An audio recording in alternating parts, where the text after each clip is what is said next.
যে খবরের দিকে এই মুহূর্তে নজর রাখতে হচ্ছে 18 নম্বর ওয়ার্ড খবরের শিরোনামে গতকালই এসেছে তৃণমূল কাউন্সিলর এবং যুব সভাপতি। এই যে মারপিটের ঘটনা, এই ঘটনার পর ইতিমধ্যে এলাকায় পুলিশের তরফ থেকে অভিযান শুরু হয়েছে। পুলিশ অভিযান শুরু করেছে ফের খবরে কলকাতার 18 নম্বর ওয়ার্ড।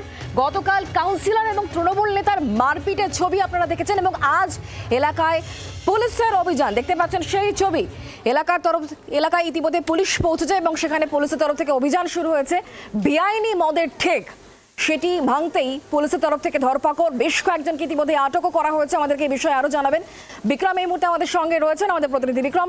কি খবর রয়েছে?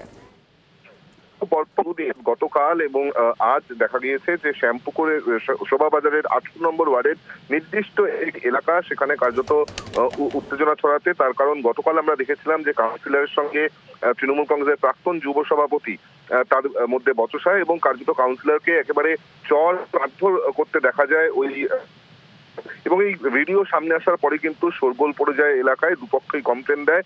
তার ঠিক পরেই অর্থাৎ আজকে সকালবেলা কিন্তু একজন পুলিশ কর্মী যিনি মোটরসাইকেল নিয়ে পেট্রোলিং করছিলেন মূলত এই ঘটনার পর এই বিষয়টা নিশ্চিত করার জন্য যে ওই এলাকায় কোনো অশান্তি রয়েছে কিনা, তখনই যেটা অভিযোগ যে একজন মত্ত ব্যক্তি তিনি কিন্তু ওই পুলিশ আধিকারিককে কার্যত মারধর করেন। শুধুমাত্র মারধর নয়, তার মাথা ফাটিয়ে দেওয়া হয়, পুলিশের যে গাড়ি সেই গাড়িও পর্যন্ত ভাঙচুর করে দেওয়া হয় এবং সেই কার্যত ওই মোটরসাইকেলটি ফেলেই ওই পুলিশ রক্তাক্ত অবস্থায় সেখান থেকে কিন্তু চম্পট দেয়। তাকে তার অন্যান্য সহকর্মীরা উদ্ধার করে এই মুহূর্তে আরজিকর হাসপাতালে তাকে ভর্তি করা হয়েছে।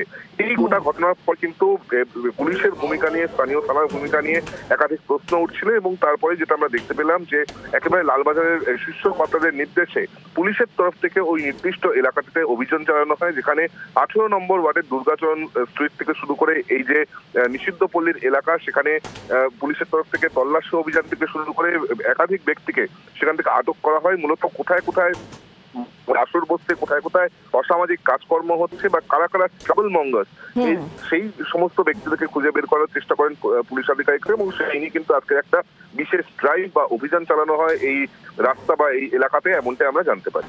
ধন্যবাদ বিক্রম। 18 নম্বর ওয়ার্ড কলকাতার ফের খবরের শিরোনামে। আর এবার অসামাজিক কাজ এবং বিভিন্ন মদের ঠেক, বেআইনি মদের যে ঠেক তা রুখতেই কলকাতা পুলিশের এই অভিযান। গতকালই আপনারা জানেন যে কাউন্সিলর এবং তৃণমূল নেতার মধ্যে যে মারপিটের ঘটনা প্রকাশ্যে আসে এবং তারপর আজকে আবারও খবরের শিরোনামে 18 নম্বর ওয়ার্ড এলাকায় পুলিশের অভিযান। বেআইনি মদের ঠেক এবং বিভিন্ন অসামাজিক কাজকর্ম রুখতেই কলকাতা পুলিশের এই অভিযান।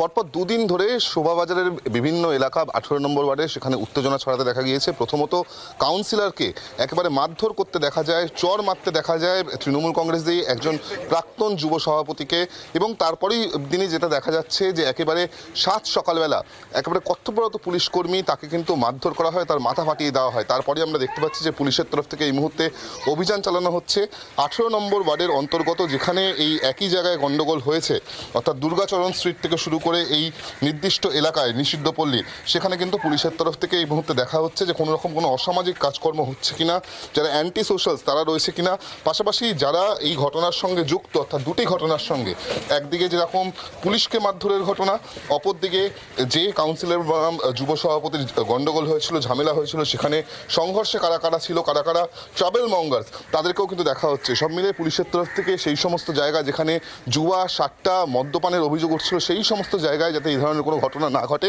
সে কারণে পুলিশের তরফ থেকে টহল দেওয়া হচ্ছে এবং এলাকাকে কিন্তু শান্ত করার চেষ্টা করা হচ্ছে। আপাততভাবে একদিকে যখন একজন পুলিশ কর্মী তার মাথা ফাটিয়ে দেওয়া হয়েছে, যিনি মোটরসাইকেল পেট্রোলিং করছিলেন, তারপরেই কিন্তু একটা প্রশ্ন উঠতে শুরু করে যে খোদ পুলিশের নিরাপত্তা আছে তো, কারণ বারবার এই একই জায়গায় কেন এত গন্ডগোল হচ্ছে।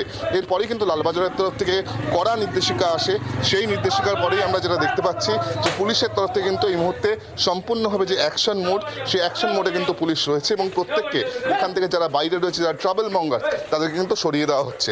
জি 24 ঘন্টার জন্য ক্যামেরায় বিক্রম দাস, কলকাতা। বাংলার আওয়াজ, বাঙালির আবেগ, জি 24 ঘন্টা।